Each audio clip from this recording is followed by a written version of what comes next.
Hello and welcome. Sometimes opening your email can feel like you're staring at a huge, tangled knot. But today, we're going to gently pull on the right threads and get everything straightened out. We're going to take a calm walk through Microsoft Outlook, one simple step at a time. Does that little number of unread emails just keep climbing, making you feel a little bit stressed? I think we've all been there. It feels like a never-ending to-do list. But what if we could change that feeling from chaos to calm? Well, we can, and I'm going to show you how.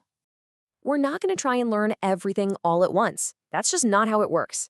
Instead, we'll focus on just a few key things that are going to make a really big difference in your day-to-day.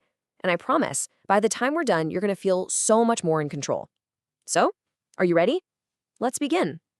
All right, first things first. Let's tackle the most fundamental part of Outlook, sending an email. You're going to be doing this all the time, so let's get it right and make it feel easy. Really? Sending an email boils down to just 4 simple steps. First, you create the new message, then you tell it who it's for, you write your message, and finally, you click send. That's it. Let's look at each one. So when you're in Outlook, just look for the new button. It's usually right up in the top left corner. Go ahead and give that a click, and a fresh, blank email window will pop right up, just like a clean sheet of paper. Okay, now we just fill in the blanks. The to line is for the main person you're writing to. The CC line, which stands for carbon copy, is for anyone you want to keep in the loop. They're not expected to reply, they're just getting a copy for their information. The subject is super important. It's like the headline of your email, so make it clear.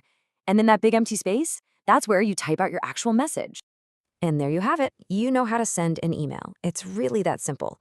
Now, let's look at a few ways to add a little professional polish to your messages. We're going to cover 3 quick and easy ways to enhance your emails: setting the importance level, adding an automatic signature, and attaching a file. You see that little red exclamation mark? That's a handy tool for when something is truly urgent. Clicking it tells the other person, hey, this is time sensitive. Just a little word of advice, though. Use this one sparingly.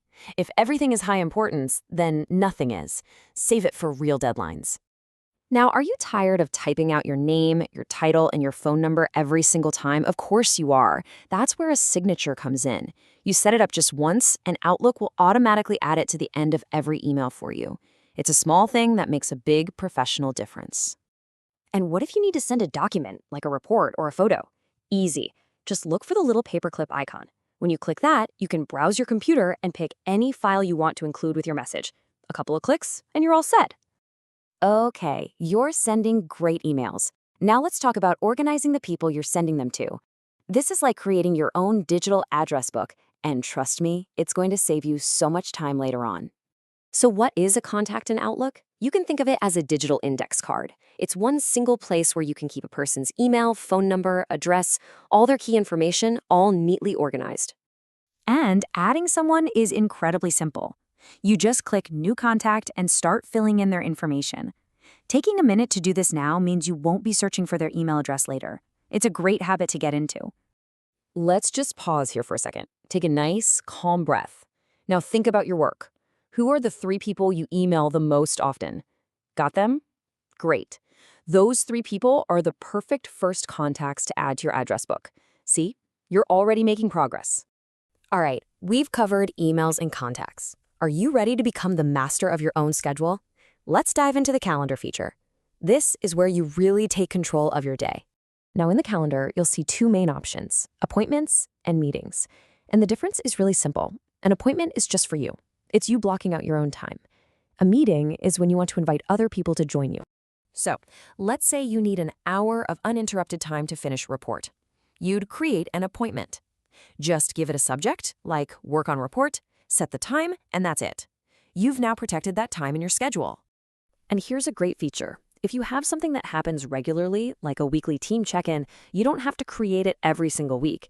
You can use the recurrence feature to set it up once, and it'll appear on your calendar automatically. It's like having your own personal scheduler. Now, if you need to gather your colleagues, you'll use a meeting request. It looks almost exactly like an appointment, but this time you can add people as attendees. When you send it, they'll each get an invitation that they can accept or decline. It makes scheduling so much easier. And that's it. Just like that, you've learned the 3 core functions of Outlook. See, it wasn't so scary, was it? You now have all the basic skills you need to manage your professional communication with confidence. So let's just quickly review what we covered. We learned how to send and improve your emails, how to keep your contacts organized in one place, and how to take charge of your schedule with appointments and meetings. That's a lot, and you did great. You really are ready to go. The best way to make all of this stick is to simply try it. So after this, why not open up Outlook and schedule a 15-minute appointment for yourself? You can call it practice time. You've got this.